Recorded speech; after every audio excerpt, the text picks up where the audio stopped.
নোয়াখালীর চৌমুহানী হাজিপুর ২ নং ওয়ার্ডে কুখ্যাত সন্ত্রাসী বুলি নামে একজনকে গণধোলাইয়ের মাধ্যমে নিহত করার ঘটনা ঘটেছে। দীর্ঘদিন ধরে বলির বিরুদ্ধে চাঁদাবাজি, সন্ত্রাসী কার্যক্রম, ভয়ভীতি প্রদর্শন সহ নানা অপরাধমূলক কর্মকাণ্ডের অভিযোগ ছিল। এখানে জনগণ কোনো থাকতে পারে না, মানুষ রোডে যাইতে পারে না, হামলা করে, হামলা করে।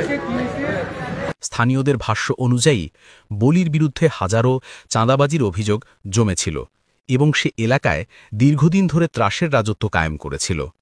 এলাকাবাসী জানায়, বলির অত্যাচারে সাধারণ মানুষ অতিষ্ঠ হয়ে পড়েছিল। স্থানীয় দোকানদার, ব্যবসায়ী, এমনকি পথচারীরাও তার চাঁদাবাজি ও নির্যাতনের শিকার হতো বলে অভিযোগ পাওয়া গেছে।